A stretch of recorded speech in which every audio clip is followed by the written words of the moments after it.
Hello, everybody, and welcome to the third and final of our trilogy of calls with David Wormser.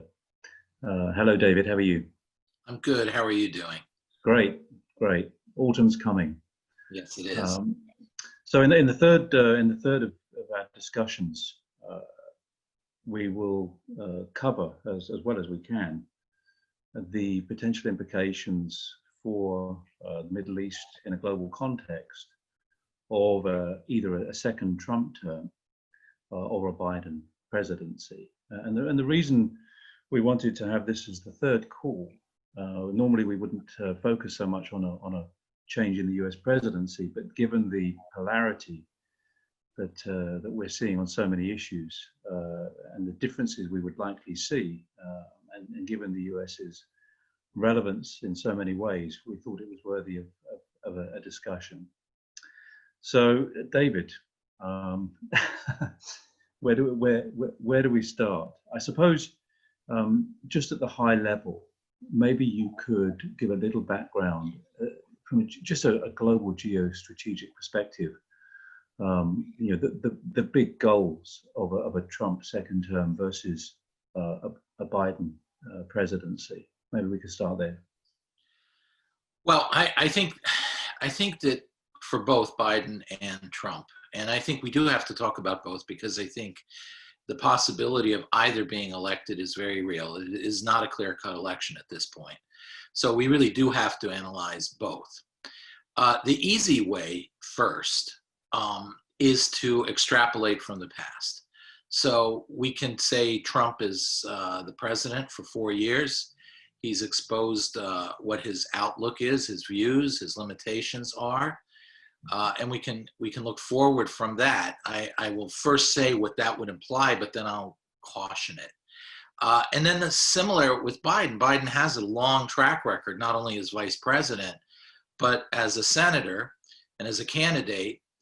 And even Kamala Harris has things that could suggest a certain foreign policy direction. But again, I would caution using the past as a definite for the future. So let me start first with President Trump.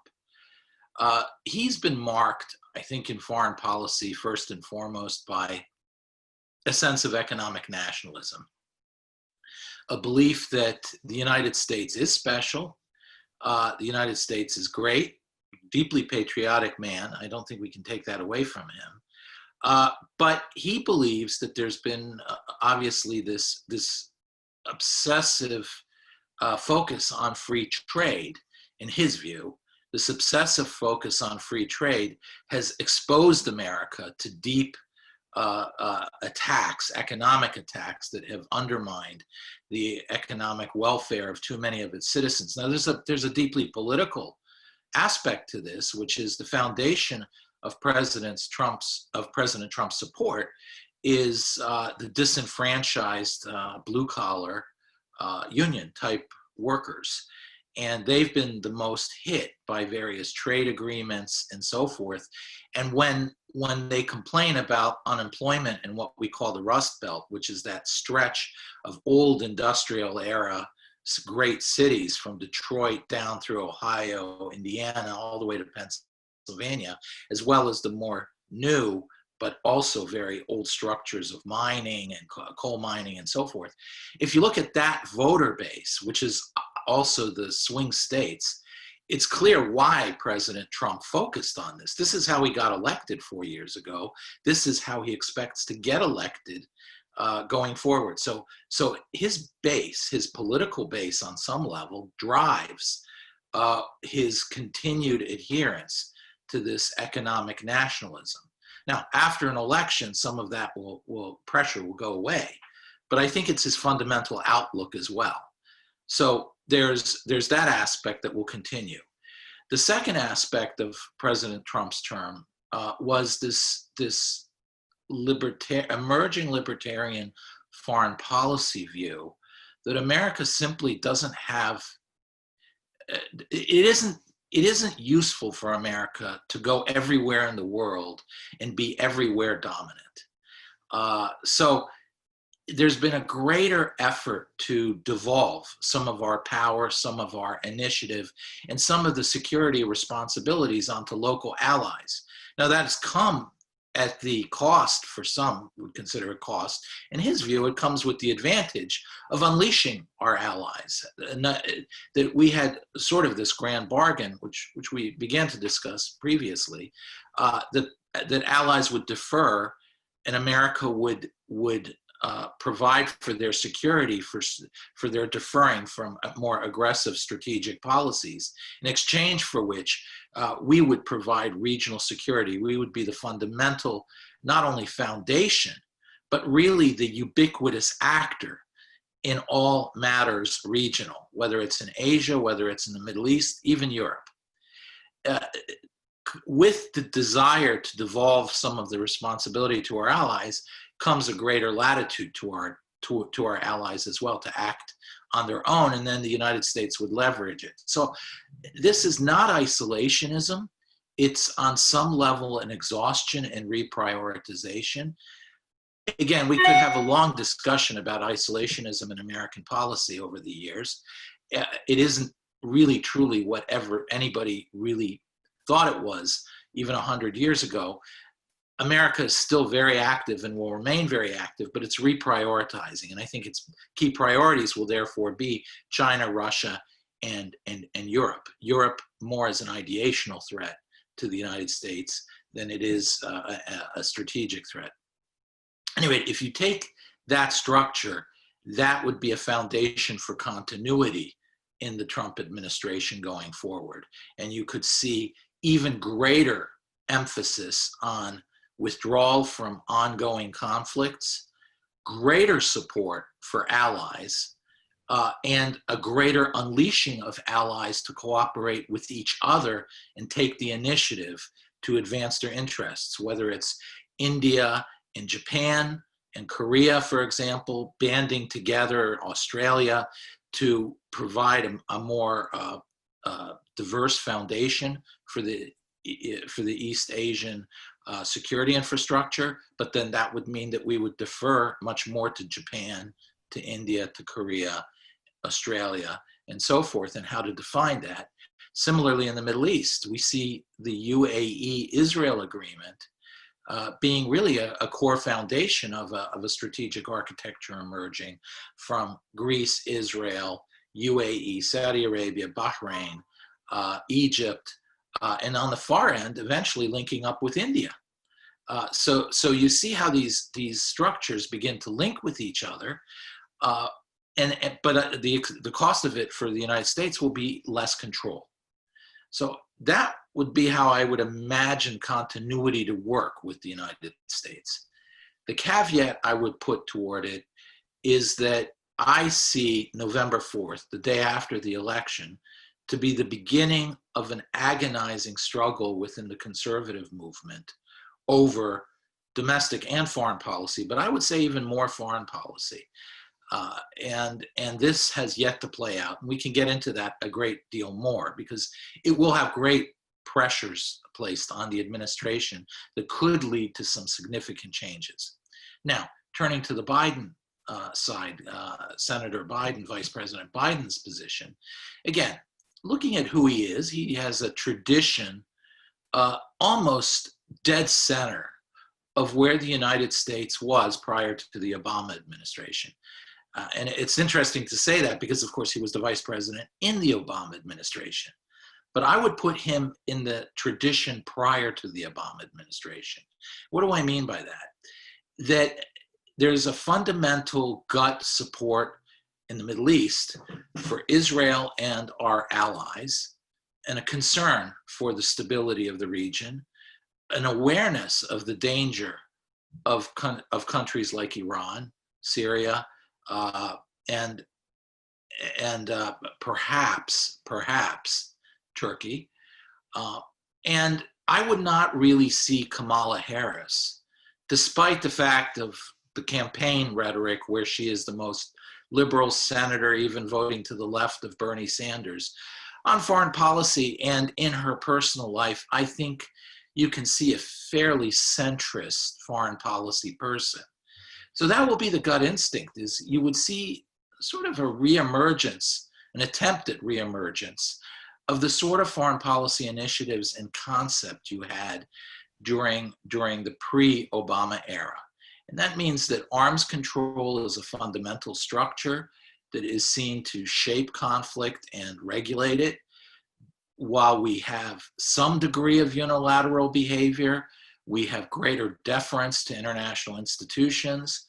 And I think deeply anchored to the idea that the Atlantic Alliance with Europe is a fundamental of American foreign policy, and that alone America cannot achieve a great deal without it.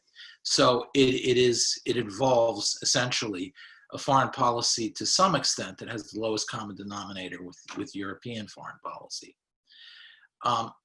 Obviously, this would mean a greater emphasis on the Palestinian issue on the Israeli side.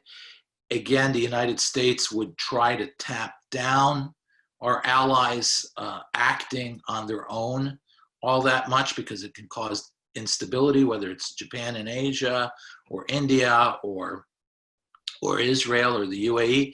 It would be, we would ask them to restrain themselves, in exchange for which we would provide a greater umbrella of security for the region. Now, so this is what I would expect to be the intention of President Biden when he takes office. Now, what will happen? Let us return for a moment to President Trump.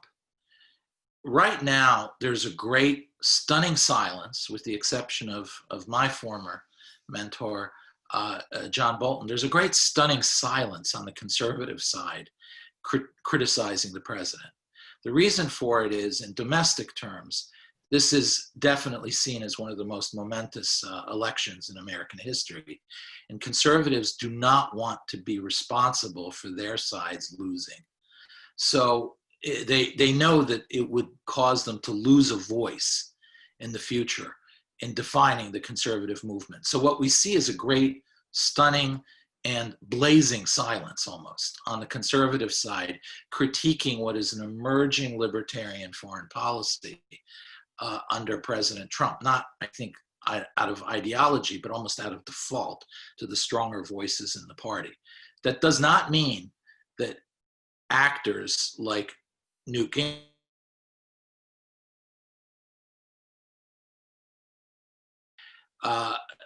people like Rubio, Ted Cruz, and so forth, aren't out there deeply concerned over the direction of American foreign policy. Not as much disagreeing with the idea that we've been too active and taking too much upon ourselves, but worried about the fundamental projection and prestige of power, which they still see as a fundamental of the security architecture of the world. So they would look at Afghanistan, for example, and they would ask, yes, this has been going on for 20 years. Is there really any solution? Probably not. Do we need to get out in some form? Yes. But then the question is, how do you get out in a way that doesn't make you look weak? And so I think there's strong debates over that. And also further intervention. You saw it when Qasem Soleimani was killed by the United States. You saw a great deal of anger on the more libertarian side of the conservative movement, people like Tucker Carlson, Rand Paul. At the same time, you saw a great deal of appreciation by the conservative foreign policy establishment, people like John Bolton, people like Newt Gingrich and so forth, the Freedom Caucus. And there's still that lurking neoconservative, foreign policy conservative crowd that went over to the Democratic side for the moment, but still would like to play a role. So I think the pressures and the real agonizing debate over foreign policy only begins after the election. And how this plays out could be very different than the sort of foreign policy we've had before. I don't believe that you would see a fundamental reversion away from, to older policies, away from the economic nationalism, But this whole question of international institutions, who our primary enemies are, adversaries, what we have to focus on, priorities, how aggressive American foreign policy should be, these are fundamental questions that will have to be addressed. On the Biden side, I think one has to understand that the more progressive threat that manifests itself visibly in American politics with demonstrations and even riots right now is not primarily an assault on the, well, it is on some level on the way America has been and what America stands for and its culture and society. But I think it's also an internal debate within the Democratic Party over the future of the Democratic Party.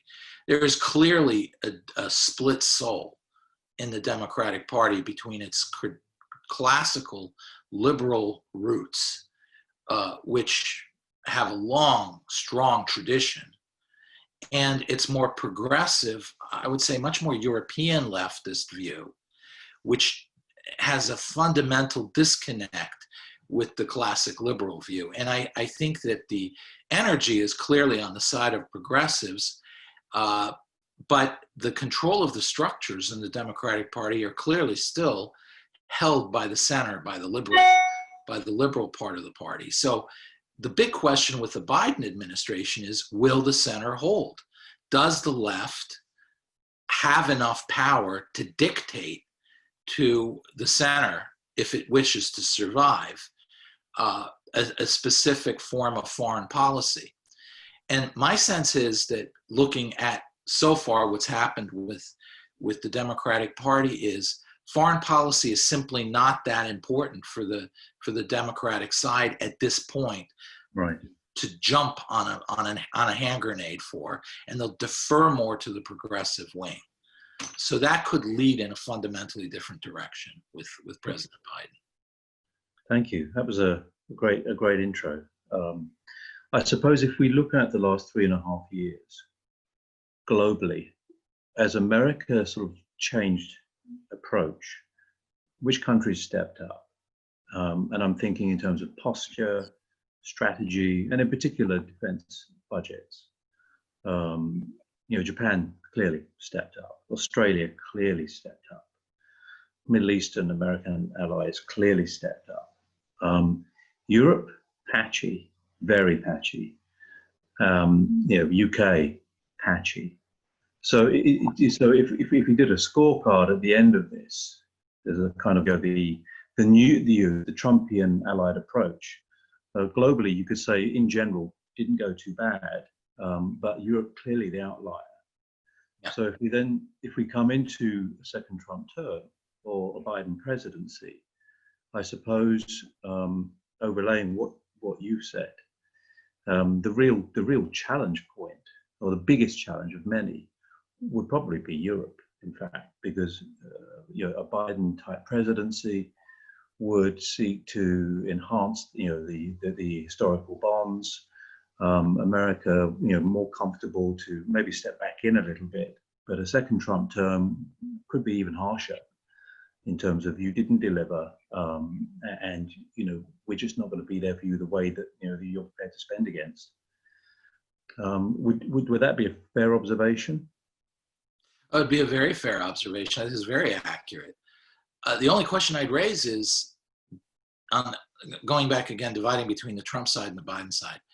On the Trump side, do they really want Europe to step up to the plate?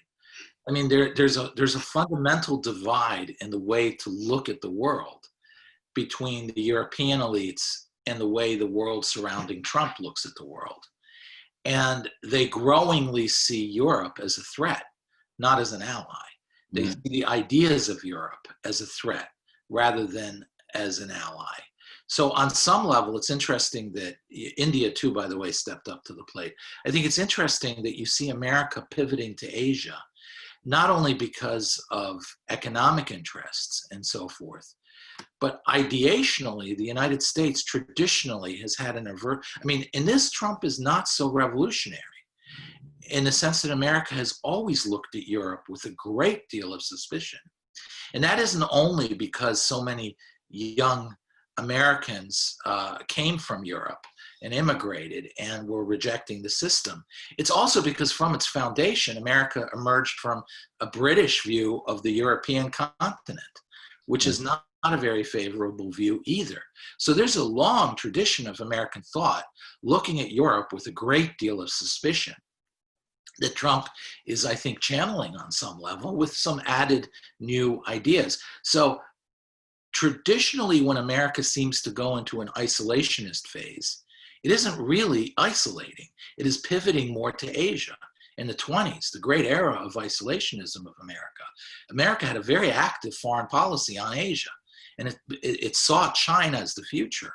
So I think you see a gut American instinct being channeled by President Trump that when they feel Europe is not helpful or even conflictual in its ideas, they will refocus on Asia a lot more.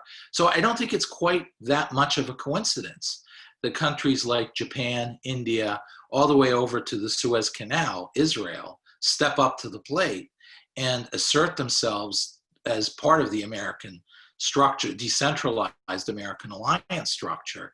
Europe, while we say we want Europe to do more, we haven't been all that particularly energetic in arguing to Europe to do so. Do we really want Europe to intervene in the Middle East? Do we really want them to play? Britain's its own category, but the European continent, it's a very ambivalent view.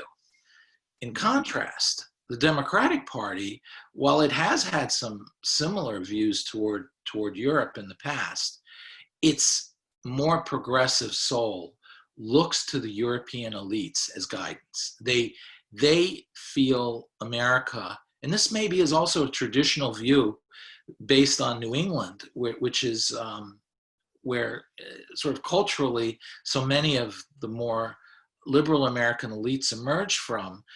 Their view is there was always somewhat of a sadness that America severed itself so solidly from Europe.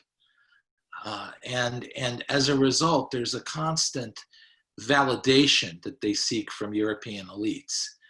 So I think you see a tension like that emerging, where this obviously would lead to a more Eurocentric foreign policy, both in terms of dealing with European issues, but also involving the Europeans in other policies. And that could seriously disrupt the Trump era structure of decentralized alliances that emerged. Sure. Absolutely.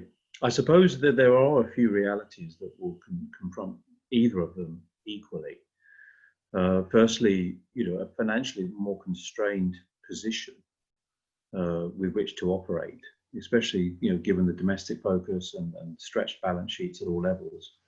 The second is, obviously, as we've discussed in previous calls, a very mercantilist China that is coming to the plate with strengths that are not easy to counter, particularly related to total economy development, infrastructure, etc.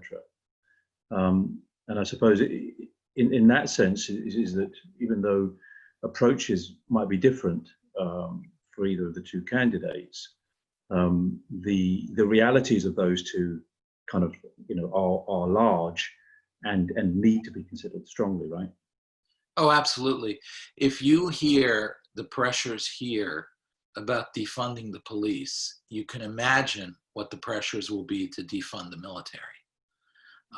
So I think that it is inevitable, especially if there's a President Biden administration, inevitable that you will see a reduction of defense spending and all that comes with that, which means a withdrawal of a more muscular American policy and a greater emphasis on diplomacy.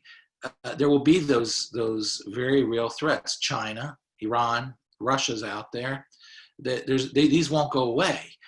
I think you'll see Russia very effectively and aggressively use what it perceives to be an emerging military vacuum, rather than diplomatic vacuum, but military vacuum to assert itself.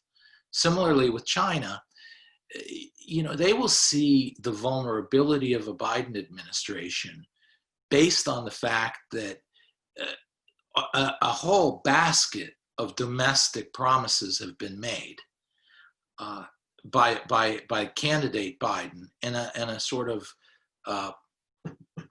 Faustian deal with the progressives, between the center and the progressives, has been made as well. But that will drive a huge amount of domestic spending. And it is almost impossible for President Biden to avoid it, because the threat is out there of riots and violence, which have now been legitimized in American politics, that if the progressive side doesn't get what it wants, there's already the infrastructure there to threaten violence and upheaval, as well as electoral collapse. So I think that President Biden will not be able to avoid increased domestic spending, which means trade wars, increased military spending, cost of war. America will be very vulnerable to these pressures and will defer. And I think China and others will understand that vulnerability and exploit it. So I think America will face increasing pressures to avoid conflicts, even economic conflicts, in order to preserve some degree of domestic economic stability and political stability under a Biden administration. The Trump administration and dollar stability, right? And dollar stability. The assumption in the United States has always been we're too big not to be the currency of mark, and rule of law and innovation. Where would you park your money? There's always been this view.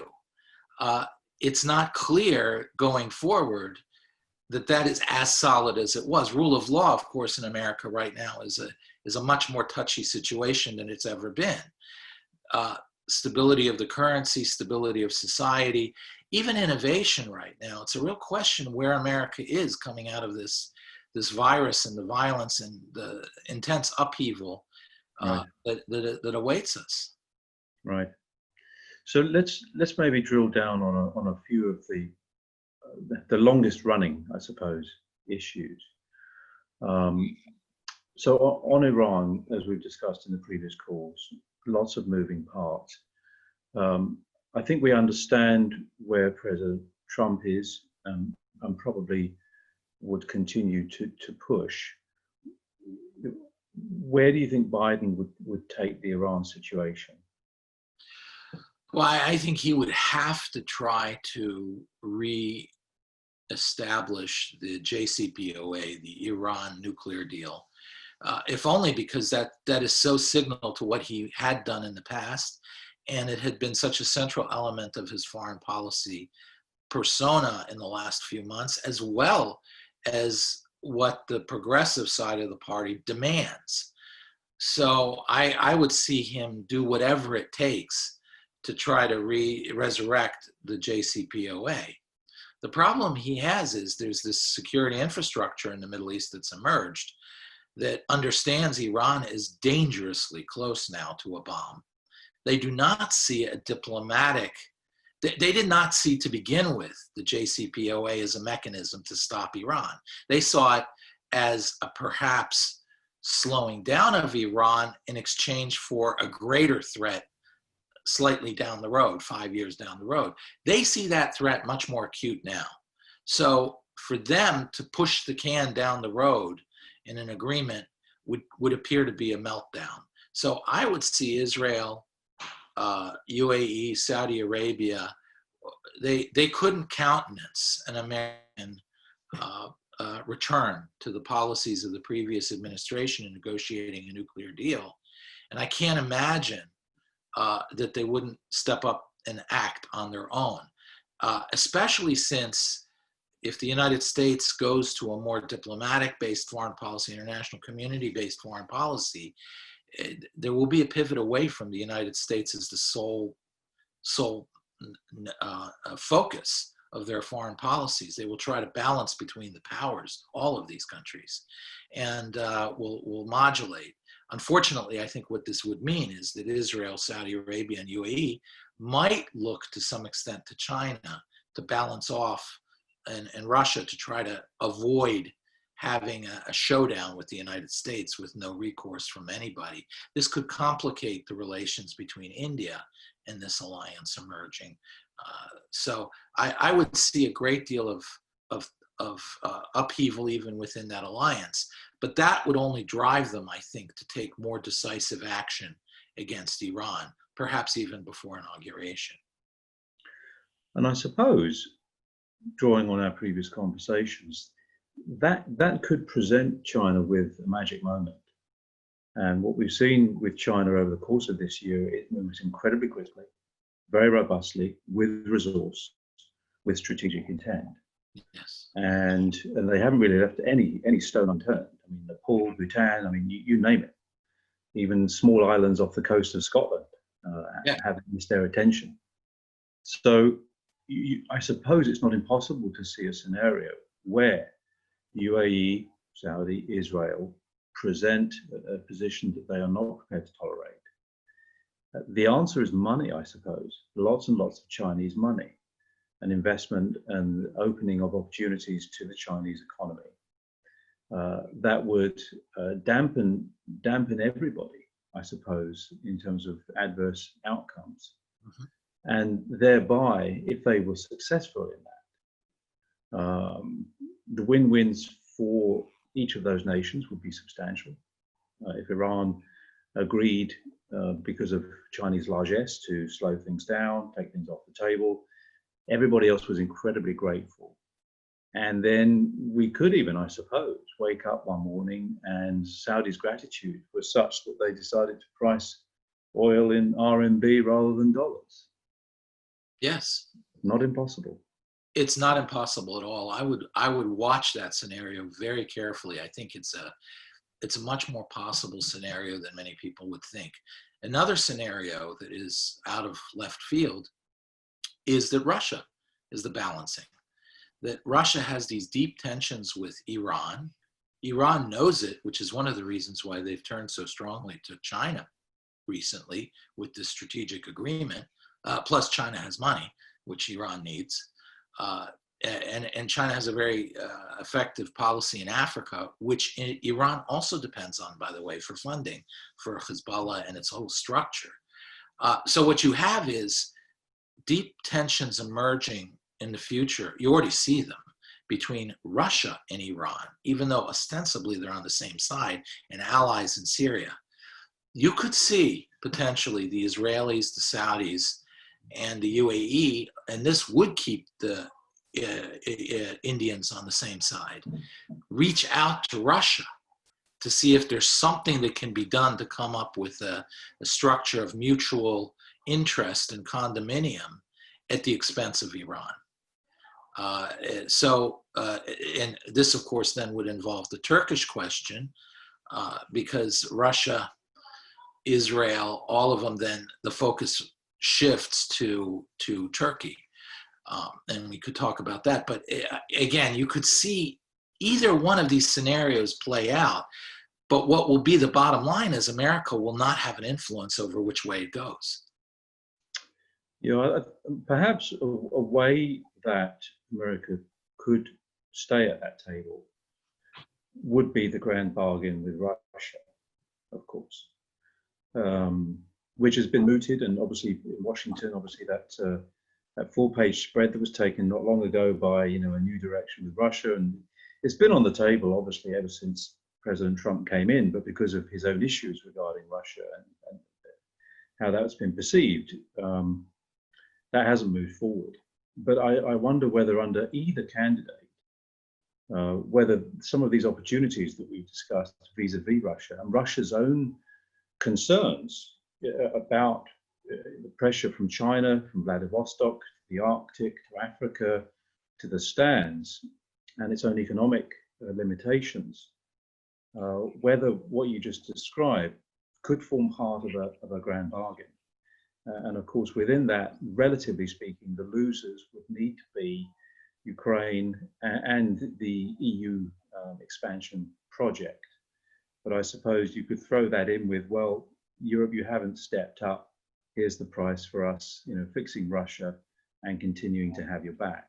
So I suppose that's a very, very overarching couple of sentences and just one scenario. But Yeah, no, but I think those are exactly the dynamics that one would have to examine here. Also, the Eastern European countries and their relationship with the EU. Obviously, the EU structures, Merkel and so forth, have a great deep deal of suspicion vis-a-vis Russia.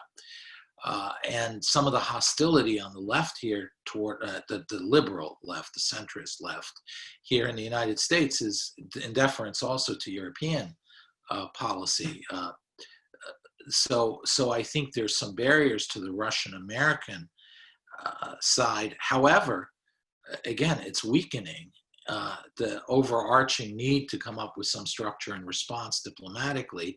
The Russians will leverage their position with Iran on the nuclear issue to demand greater strategic role with the United States. It's one of the chips that Russia can hold hostage in any future Iranian deal.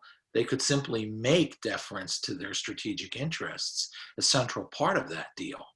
And in return for which they could bring Iran back under some sort of control. You could see the American structure under a Biden administration go in that direction. But there's also, as I said, the European elites would be very nervous about some aspects of that. And then you have the Central and Eastern European countries, of course, who would be very nervous about Russia, but at the same time are very skeptical, increasingly skeptical, whether it's Hungary or Czech Republic or so forth, of the European elites. So a lot of these dynamics will play. I suppose the arms control regime globally, and within that, I suppose we could include now space, maybe cyber.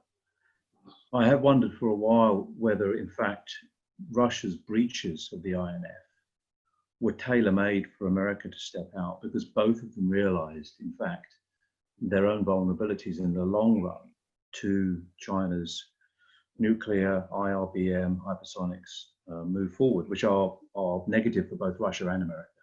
Yes. And yet all efforts made to date by Russia and America to sit down and discuss nuclear weapons control, intermediate weapons control, etc., even space. China has absolutely no interest in entering trilateral discussions. That to me makes it for a world that obviously is more dangerous, but also one where China clearly does not yet feel comfortable enough with its status to want to be held back by anything that might suit Russia and America's interests, right? Absolutely, absolutely. And that of course is the barrier to America and Russia, because having a strong arms control regime between the two of us, absent the Chinese input, this is not the 60s where you can kind of ignore that. This now becomes a great strategic threat to the United States and to Russia. So the incentives, it's a complicating factor that is devastating in some level. It would have to be tripartite. And as you said, China's not all that interested at this point. So I think arms control will be heavily complicated by that. You're absolutely right, by the way, about the ABM treaty. Remember, before we caught the Russians cheating, we ourselves were trying to exit the 10 points of the 1999-2000 non-proliferation treaty review conference, where and one of those points was the ABM treaty. We were intending on withdrawing anyway. Our diplomatic record shows that. So. Great, David. Well, this has been a terrific set of conversations. We're all incredibly grateful that you took your time and shared really, really important insights, a lot of which will be fresh to many people. So I hope you enjoyed it too. I did. Thank you so much for the opportunity. And it's always a pleasure talking and exchanging ideas with you, John. Great. Okay. We'll keep in touch. Take care, David. Thank you.